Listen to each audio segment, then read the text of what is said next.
하나님이 없다는 무신론 사상을 머릿속에 집어넣고 담대하게 죄를 지으러 갑니다.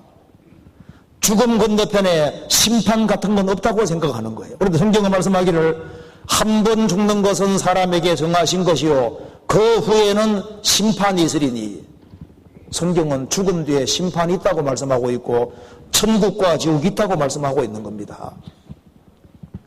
우리가 이번 일주일 동안 하나님에 대해서 한번 깊이 생각할 필요가 있습니다. 정말 하나님이 계실까? 계시든 안 계시든 둘 중에 하나인데 하나님이 계시면 심각한 문제가 있는 겁니다. 그리고 하나님이 계셔야 되고 하나님이 계시면은 인생의 문제는 쉽게 풀릴 수 있는 거예요. 성경 히브리서 11장 보시겠습니다. 11장 6절.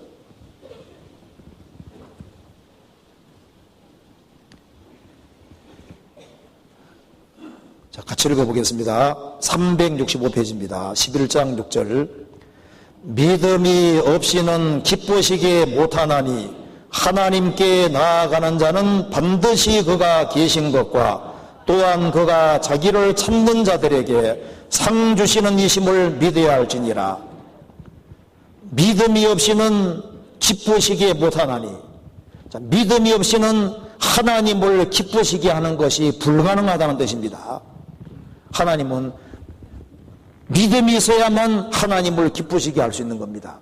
그런데 천국 가는 믿음이 이루어지기 위해서는 하나님께 나아가는 자는 반드시 그가 계신 것과 하나님의 존재하심이 태양을 보듯이 아주 확실히 되는 거예요. 내가 존재하는 것보다 절대자가 존재하는 것이 더 확실히 됩니다. 하나님이 정말 계신 것이 발견되면은 인생의 문제는 쉽게 풀리고 하나님이 계셔야만 인생은 소망이 있는 거예요. 반드시 그가 계신 것과 또한 그가 자기를 찾는 자들에게 상 주시는 이심을 믿어야 할지니라. 하나님을 찾는 사람들이 있습니다. 하나님은 살아계신 분이기 때문에 하나님을 찾는 사람에게 보상을 해 주신다는 겁니다. 하나님은 하나님을 찾는 사람에게 좋은 걸 주십니다. 사도행전 17장에 말한 대로 그는 우리 각 사람에게서 멀리 떠나 계시지 아니하도다.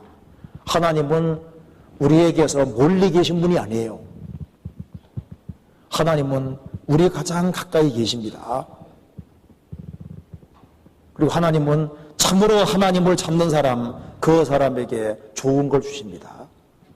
인생의 문제가 풀리는 거예요. 이번 일주일 동안 인생의 문제가 풀리면 얼마나 좋겠습니까?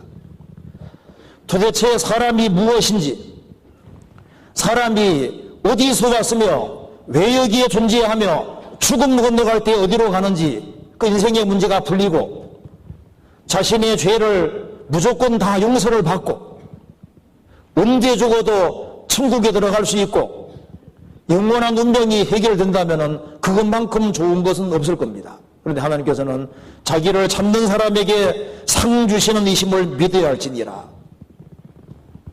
인생에서 가장 놀라운 발견은 창조주가 계시다, 나를 만드신 분이 계시다, 그걸 확실히 발견하는 겁니다.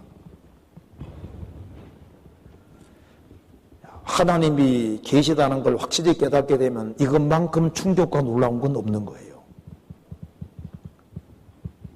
사람이 죽음을 건너갔다가 봅시다.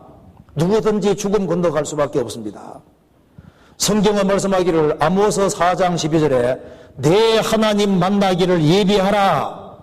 우리가 확실히 준비될 것이 있는데 하나님 만날 준비를 하고 살아야 됩니다. 왜냐하면 누구든지 죽음을 건너가기 때문입니다. 저도 요즘 느끼는 것 중에 하나가 참 이 늙어가는 걸 프로그램 하는 것이 정말 신기해요. 탄생에서부터 늙어가는데 조금 늙어가도록 프로그램이 되어 있습니다. 잘 보십시오. 이건 저절로가 아니고 정말 놀라운 거예요. 이것이 어떻게 저절로냐 그 말입니다. 태어난 사람이면 누구든지 다 늙고 병들고 결국은 죽잖아요. 이게 저절로냐 그 말입니다. 죽는 것이 확실한 만큼이나 하나님 만난다는 것은 확실한 사실입니다. 그렇기 때문에 성경 말씀하기를 내 하나님 만나기를 예비하라고 말씀하셨고, 욥기 19장 26절에 나의 이 가죽 이것이 썩은 후에 내가 육체 밖에서 하나님을 부리라. 육체 밖에서 하나님을 만나야 된다고 되어 있습니다. 하나님 만날 때 어떤 사람 말할 겁니다. 하나님, 저는 하나님 계신 줄 몰랐는데요. 아닙니다. 성경은 분명히 말씀합니다. 이 성경책이 없어도 누구든지 하나님 계신 걸 알았다고 되어 있는 거예요. 왜냐하면 두 가지 이유가 있는 겁니다. 성경을 찾아봅시다. 데살로니가 전서 5장입니다. 5장 23절.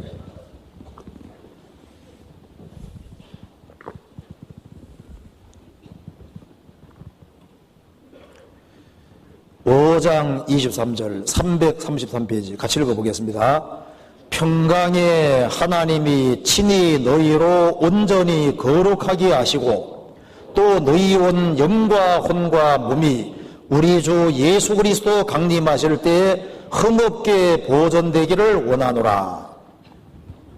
여기 하나님을 가리켜서 평강의 하나님이라고 했습니다.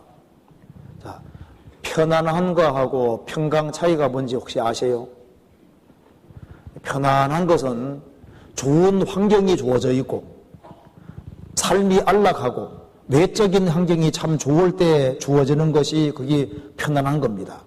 근데 편안한 거하고 평강은 다릅니다. 평강은 내적인 거예요.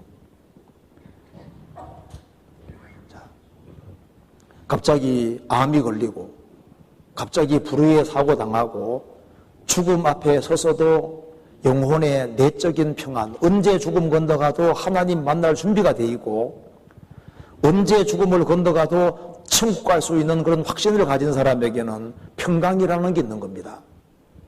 편안한 것은 있을지라도 내적인 평강이 있는 건 아닙니다. 그래서 성경에 말씀하기를 내 하나님 말씀에 악인에게는 평강이 없다 하셨느니라. 좋은 집에 살고 육신이 건강하고 외적인 환경이 좋을 때 편안한 것은 있지만은 영혼에 평강이 있는 건 아니다 그 말입니다. 이것은 하나님만 줄 수 있는 거예요. 성경 말씀하기를 항상 은혜와 평강이 있을지어다. 하나님 은혜를 받을 때 영혼 속에 주어지는 것이 평강인 겁니다. 그래서 하나님의 은혜를 성령의 도우심으로 확실히 깨달을 때 죄와 죽음과 심판과 멸망을 벗어날 때 성령으로 말미암아 영혼 속에 평강이 이루어지는 겁니다. 그래서 그리스도인들을 죽음 건너갈 때 보세요. 얼마나 담대한지 보세요. 조금도 두려움 없이 건너가는 거 보세요. 그게 평안이라는 겁니다. 평강. 우리가 이번에 이 평강을 얻어야 됩니다. 이것은 뭘 해서 얻는 것이 아니라 잘 들으면 주어지는 겁니다. 다만 예수 말씀 들어 복을 받네. 뭘 해서 받는 것이 아니라 듣는 속에서 받는 복입니다. 귀를 기울이고 잘 듣기만 들으면 듣는 속에서 하나님 은혜가 깨달아지면서 영혼 속에 평강이 주어지는 거예요. 이 평강 얻어야 됩니다. 이 평강 얻으면 못생겨도 괜찮은 거예요. 못생긴 사람도 구원 딱 받아봐요.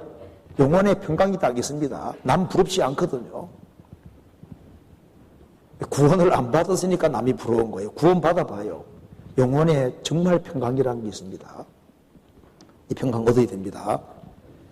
평강의 하나님이 친히 너희로 온전히 거룩하게 하시고 또 너희 온 영과 혼과 몸이 우리 주 예수 그리스도 강림하실 때 흠없게 보존되기를 원하노라. 여기에 우리 주 예수 그리스도란 말씀이 나와 있는데요. 이게 무슨 말이냐면은 2000년 전에 이스라엘 땅에 오신 예수가 그리스도다, 구세주다, 메시아다, 구세주다 그런 뜻입니다. 그런데 그분의 신분이 뭐냐? 주다, 하나님이다 그런 말인 거예요. 그래서 이 성경 전체 주제는 예수 그리스도가 성경의 주제입니다.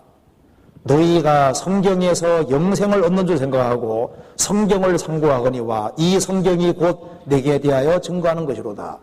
예수님이 요한복음 5장 39절에 말씀하신 대로 이 성경은 예수님 한 분을 증거하는 것이 목적인 거예요.